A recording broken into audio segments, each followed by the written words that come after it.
Nah, sekarang kita akan bermain tentang perbedaan dan persamaan. Nah, saya akan membagikan kertas untuk ibu-ibu semua untuk diisi ya. Ini beserta alat tulisnya nanti saya bagikan.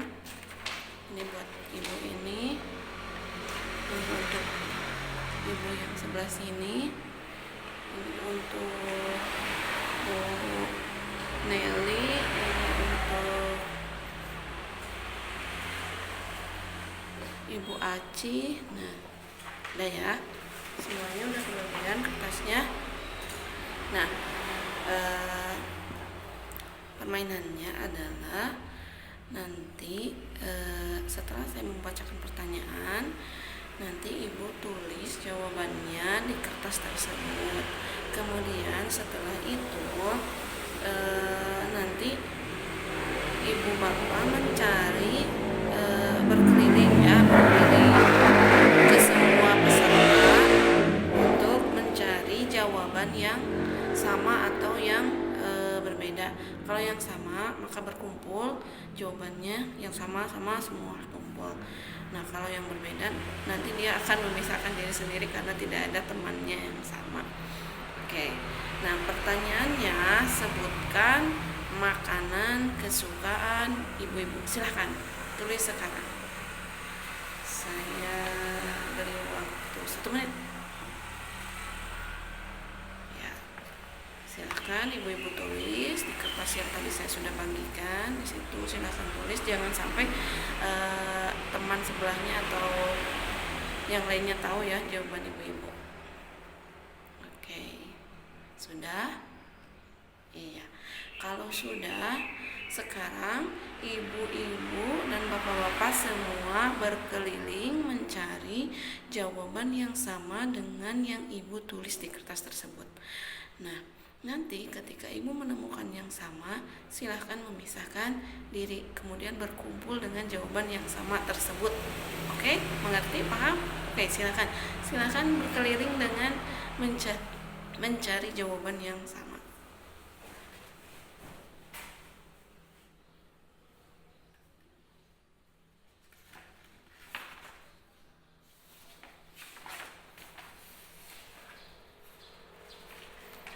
Nah, sudah bertemu dengan jawaban yang sama, kemudian ibu-ibu semua silakan berkelompok dengan jumlah anggota yang paling banyak, itu adalah menjadi pemenangnya. Jadi dengan jumlah jawaban yang sama itu adalah pemenangnya. Siapa yang paling banyak di sini? Oh, Ibu Aci. Selamat Ibu Aci. Berarti Ibu Aci adalah pemenangnya. Nah, sekarang saya tanya, siapa yang tidak memiliki teman atau jawaban yang sama dengan jawaban yang ia tulis? Oh, Ibu Nelly. Iya. Oke. Nah, permainannya udah beres ya. Nah, sekarang saya akan tanya beberapa hal. Apa yang dipelajari di permainan kali ini? Iya, bermain dengan mencari persamaan, bahwa setiap orang memiliki kesukaannya masing-masing, kesukaan makanannya masing-masing. Yang suka tahu misalkan, atau yang suka bakso, atau yang suka mie ayam, atau yang suka daging. Nah, di situ setiap orang memiliki kesukaannya masing-masing. Kemudian, hal apa yang ibu miliki dan mempunyai kesamaan dengan orang lain?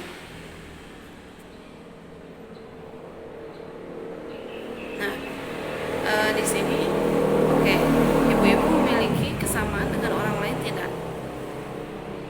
Ya, di sini kan ibu-ibu memiliki kesamaan, bahwa si Ibu Nelly makannya misalkan keju. Nah, Ibu Aci makannya ayam. Kemudian Ibu O makannya misalkan ikan asin. Nah, ikan asin tersebut ternyata banyak nih. Ada si ibu siapa namanya, Ibu Sukarsi misalkan. Nah, itu kan sama. Nah, berarti di situ ibu-ibu memiliki hal yang sama dengan orang lain. Kemudian hal apa yang ibu-ibu miliki dan berbeda dengan orang lain. Misalnya tadi Ibu Nelly sukanya misalkan tadi Ibu Nelly sukanya mie ayam, sedangkan Ibu Om sukanya bakso. Nah, di situ berbeda kan? Tetapi ketika ada perbedaan tersebut, apa walaupun di situ ada perbedaan, apa kesamaan di antara perbedaan itu? Iya, ibu-ibu sama-sama suka makan kan ya. Nah, apa yang sekarang pertanyaan selanjutnya, apa jadinya dunia ini jika semuanya sama? Membosankan ya, benar, membosankan karena tidak ada yang menjadi keragaman di antara kesamaan tersebut ya. Kalau misalkan kita kan beragam-ragam, ini sukanya itu, kita bisa mencicipi makanan ini, mencicipi makanan ini, kita sukanya itu, kita akan coba gitu kan. Kalau misalkan semuanya sama, berarti kita tidak bisa mencoba yang lain ya. Nah, berarti sama hal dengan penyandang disabilitas. Jadi penyandang disabilitas merupakan bentuk keragaman manusia. Penyandang disabilitas juga memiliki hak yang sama dengan warga negara yang lainnya. Jadi keberagaman yang ada di dunia bukanlah menjadi suatu untuk yang dipermasalahkan. Jadi ya biarkan saja, itu adalah keberagaman. Jadi biarkan walaupun penyandang disabilitas itu memiliki kekurangan, memiliki keterbatasan, dia tetap manusia yang sama dengan kita. Kemudian bagaimana jika dunia ini kita balik? Kita masyarakat umum sebagai penyandang disabilitas, akankah kita berusaha agar hak-hak kita terpenuhi? Iya, berusaha ya Bu ya. Pasti kita akan berusaha walaupun kita di tengah keterbatasan dan kekurangan.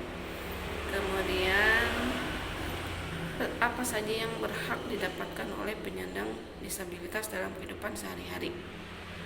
Apa saja? Haknya sama ya. Saya tanya, ibu punya hak apa? Ibu berhak apa? Hak hidup, kemudian makan, mempunyai tempat tinggal ya, mempunyai rumah yang layak. Nah, begitupun dengan penyandang disabilitas, dia memiliki hak yang sama dengan kita ya. Dia juga memiliki hak hidup, dia memiliki hak untuk makan, hak untuk mendapatkan perlindungan, hak untuk mendapatkan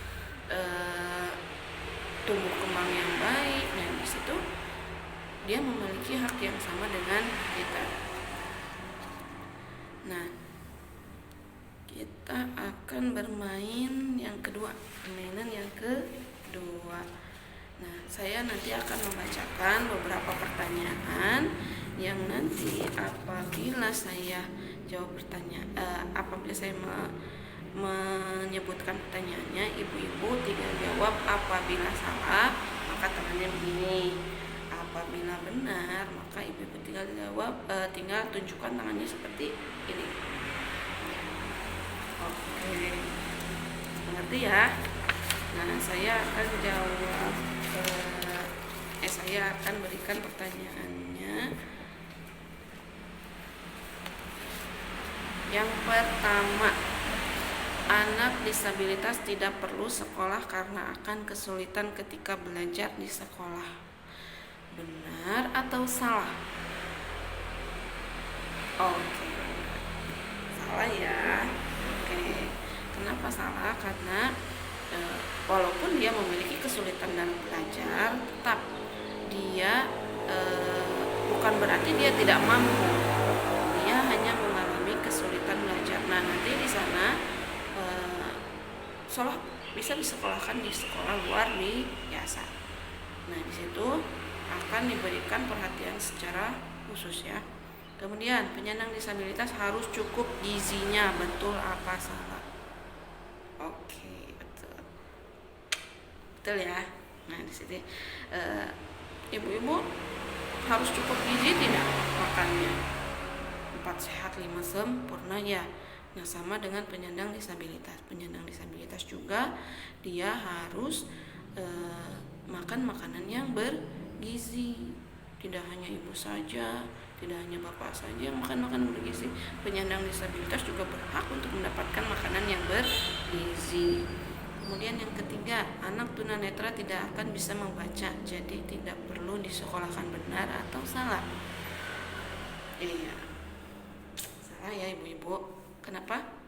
Ya, khusus untuk anak tunanetra atau khusus untuk orang yang berkebutuhan khusus, karena dia tidak memiliki penglihatan atau memiliki kekurangan dalam penglihatan, biasanya akan diberikan huruf braille. Nah, nanti di sana dia hanya cukup meraba bahwa ini huruf ini huruf ini. Nah, beda dengan kita ya kalau membaca. Nah, di sana untuk yang memiliki kekurangan dalam hal penglihatan, untuk huruf braille itu bisa digunakan. Oke. Kemudian yang keempat, anak tunawicara perlu sering diajak bicara. Betul apa salah? Betul. Nah, betul ya. Anak tunawicara perlu sering diajak bicara karena walaupun dia memiliki keterbatasan karena tidak bisa berbicara, tetapi kita harus sering melakukan komunikasi dengan dia supaya kosakata bahasa dia itu menjadi bertambah ya. Kemudian jika sakit, penyandang disabilitas tidak perlu dibawa ke rumah sakit karena tidak akan bisa sembuh. Betul atau salah? Oh, salah. Ya, betul. Penyandang disabilitas tidak ada yang tidak mungkin ya. Jika Allah berkehendak dia untuk sembuh, pasti dia akan sembuh. Kemudian anak yang memakai kursi roda tidak perlu bermain dengan teman-temannya karena dia sulit berjalan. Betul atau salah? Salah ya. Karena apa? Karena walaupun anaknya memakai kursi roda, dia tetap bisa bermain dengan teman-temannya. Karena tadi penyandang disabilitas memiliki hak yang sama dengan anak-anak yang lain atau dengan orang-orang yang lainnya. Oke. Sudah ya. Yang terakhir, penyandang disabilitas tidak akan bisa mengikuti kegiatan-kegiatan di lingkungan rumah seperti karang taruna, pengajian, pertemuan atau yang lainnya. Betul atau salah? Salah ya. Kenapa? Karena dia berhak untuk mengikuti itu semua. Oke. Ya, sudah beres itu pertanyaannya. Nah, sekarang untuk lebih jelasnya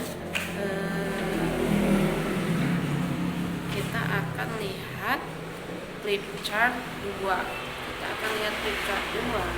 Di situ bahwa dijelaskan setiap orang penyandang disabilitas itu berhak untuk yang pertama, lihat flip chartnya ibu, untuk hidup. Yang kedua, bekerja. Yang ketiga, rekreasi. Yang keempat, tidak dikucilkan. Yang kelima, apalagi tidak dikucilkan, memiliki hak yang sama dengan yang lainnya, dengan warga negara yang lainnya, dengan anak-anak yang lainnya, dia memiliki hak yang sama. Kemudian 6, tidak dieksploitasi, artinya dia dilindungi ya. Dia dilindungi dari kekerasan, dia dilindungi dari berbagai macam penelantaran, dia dilindungi dari berbagai macam kegiatan eksploitasi. Nah, kegiatan eksploitasi ini maksudnya adalah misalkan karena penyandang disabilitas itu memiliki kekurangan, jadi dimanfaatkan gitu kekurangannya itu untuk keuntungan ekonomi atau untuk mencari uang supaya orang-orang merasa iba atau apa gitu ya. Nah, di situ penyandang disabilitas harus dilindungi dari hal-hal tersebut. Kemudian selanjutnya bebas dari cercaan.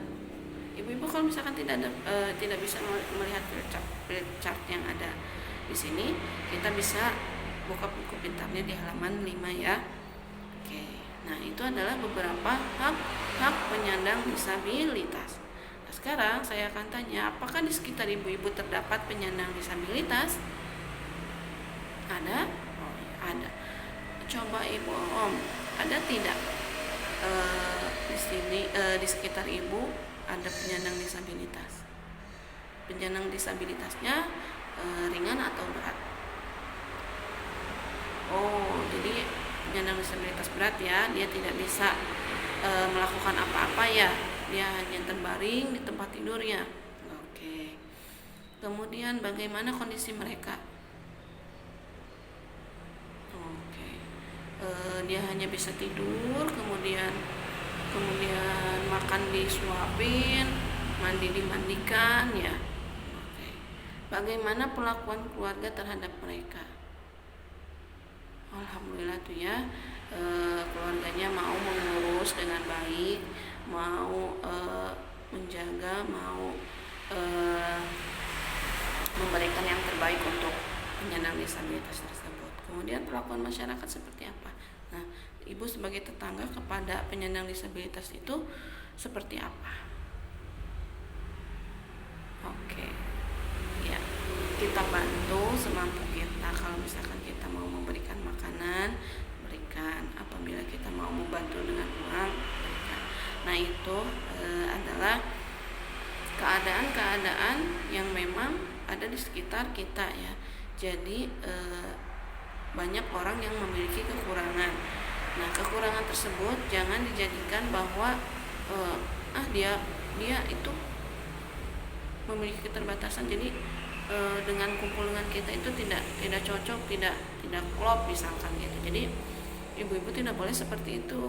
Setiap penyandang disabilitas yang memiliki kekurangan, dia berhak untuk bermain, untuk berkumpul dengan ibu-ibu semua, bercerita apa, kemudian melakukan hal-hal yang lainnya sama seperti yang ibu-ibu lakukan ya. Kemudian penyandang disabilitas juga memiliki hak yang sama dengan warga negara yang lainnya, dan kita semua mempunyai kewajiban agar hak-hak penyandang disabilitas terpenuhi. Penyandang disabilitas harus diperlakukan sama. Apa ibu-ibu? Harus diperlakukan sama ya, tidak boleh dibeda-bedakan. Karena dia memiliki kekurangan terus kita hina, kita cerca, tidak boleh ya. Jangan seperti itu, karena dengan cercaan atau hinaan itu dia akan merasa sakit hati ya. Ibu aja yang memiliki kesempurnaan, bila ibu disakiti oleh orang lain bagaimana? Sakit ya? Iya, ibu akan marah. Begitupun dengan penyandang disabilitas, apabila dia mengalami hal-hal yang tidak baik, hal-hal yang tidak buruk, harus kita tolong cepat, harus kita bila perlu harus kita laporkan agar hak-haknya bisa terpenuhi, agar dia mendapatkan perlindungan. Kemudian penyandang disabilitas harus diperlakukan sama, tidak boleh didiskriminasi atau dikucilkan. Nah, tidak boleh didiskriminasi, artinya didiskriminasi di sini adalah dia dipisahkan dari orang-orang yang memang tidak seperti dia gitu. Karena dia memiliki kekurangan, ya dia berkumpulnya harus dengan yang kekurangan lagi. Karena misalkan ibu yang memiliki kesempurnaan, ibu juga berkumpulnya dengan yang sempurna lagi. Jangan ya Bu ya, jangan seperti itu. Kita harus sama-sama, kita harus bagaimana caranya memenuhi hak-hak penyandang disabilitas. Semuanya memiliki hak yang sama. Ibu-ibu berkewajiban memenuhi hak-hak penyandang disabilitas tersebut. Kemudian